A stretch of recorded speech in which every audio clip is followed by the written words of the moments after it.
Hi, this is M. Hussain and you are watching your favorite YouTube channel Speak English with M. Hussain. So first of all, I want to thank to those who have subscribed this channel and shown their interest in learning and speaking English. So বন্ধুরা আজকে একটি নতুন topic নিয়ে এসেছি আপনাদের সামনে। আমরা যখন ইংরেজি শিখি বা যখন ইংরেজি আমরা শেখার চেষ্টা করি বা ইংরেজি শিখতে চাই তখন সবথেকে একটা গুরুত্বপূর্ণ ব্যাপার যেটা হচ্ছে আর্টিকেল। আমরা প্রায় শুনে থাকি আর্টিকেল এবং আর্টিকেল নিয়ে আমরা খুবই কনফিউশনে পড়ে থাকি। আর্টিকেল কি, কখন, কীভাবে ব্যবহার করতে হবে, কোন আর্টিকেল কত প্রকারের। তো আর্টিকেলটাকে নিয়ে আমরা ভীষণ কনফিউশনে পড়ে থাকি। তো বন্ধুরা আজকে আমি সেই আর্টিকেলটাকে নিয়ে আপনাদের সেই কনফিউশন দূর করতে চাই, পুরো ক্লিয়ার করে দেবো আজকে আর্টিকেল। সমস্ত রকম সমস্যা, কী করে আর্টিকেল ব্যবহার করতে হবে, কোন আর্টিকেল কখন ব্যবহার করব। তো আজকে সেই আর্টিকেল নিয়ে আমাদের পুরো কথাবার্তা হবে। সো বন্ধুরা চলুন আজকে দেখুন আর্টিকেল। আমরা জানি আর্টিকেল হচ্ছে আগে জানি যে আর্টিকেলটা কী। আমরা জানবো যে আর্টিকেল কী। আর্টিকেল সাধারণত আমরা জানি যে AND বা দা, যাই হোক সেটা পরে আলোচনা করব। তো এই আর্টিকেল নিয়ে আমরা যে কনফিউশনে পড়ে থাকি, তো সেই আর্টিকেলটা কী। অ্যাকচুয়ালি আর্টিকেল যে পার্টস অফ স্পিচ আছে, 8টা যে পার্টস অফ স্পিচ, তো সেই পার্টস অফ স্পিচে কোন অংশের মধ্যে আর্টিকেল পড়ছে এবং আর্টিকেল একটা সেন্টেন্সে কিভাবে কাজ করে, তার কাজটা কী। অ্যাকচুয়ালি আমরা জানি পার্টস অফ স্পিচের যে পার্টটা আমরা জানি অ্যাডজেক্টিভ, নাউন বা প্রোনাউনের দোষ গুণ বোঝায় যে অংশটি, সেটা হচ্ছে অ্যাডজেক্টিভ। ঠিক সেই রকমই আর্টিকেলও একটি অ্যাডজেক্টিভ বলতে পারুন।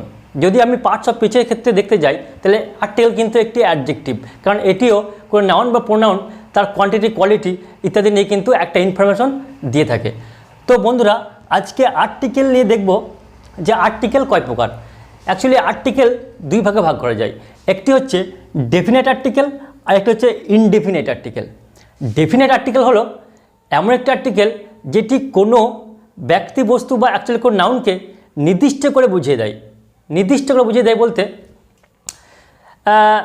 যেমন ধরুন যদি আমার বাড়িতে বা ধরুন আপনার বাড়িতে আপনাকে কোনো একজন ব্যক্তি আপনাকে দেখা করতে এসছে, তো সেই ক্ষেত্রে আপনার মা দেখেছে যে লোকটি গেটে দাঁড়িয়ে আছে এবং সে আপনার সাথে দেখা করতে চায়।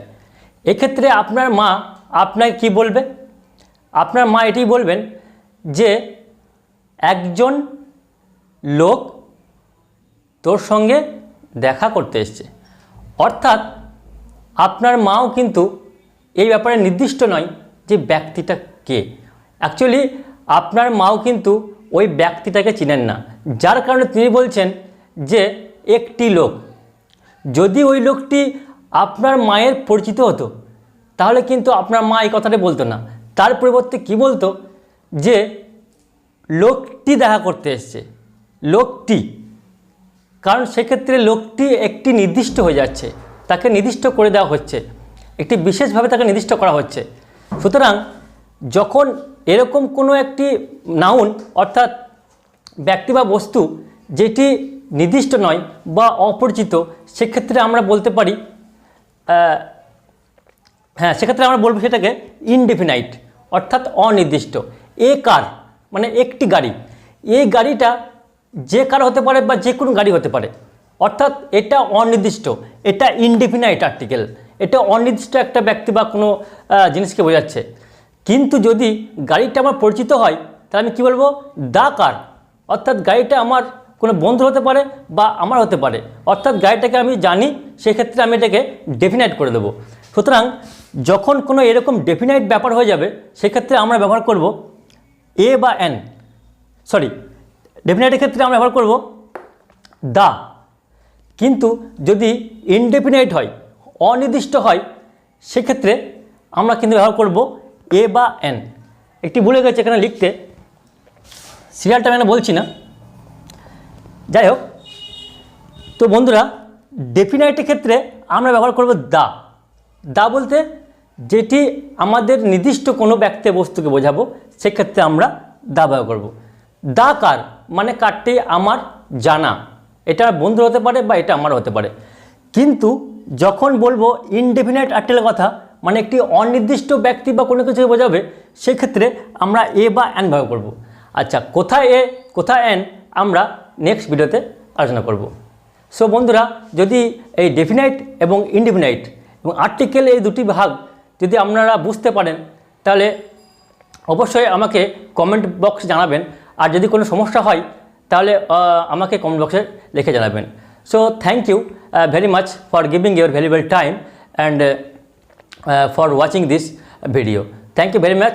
আমি আবার আসবো এবং পরের লেসনে আমরা ডিটেলস নিয়ে আসবো, এ এন এবং দা বা এবং দি কোথায় উচ্চারণ হয় সেক্ষেত্রে ডিটেলস ভিডিও আমরা বানিয়ে আবার আগের দিনে হাজির হব।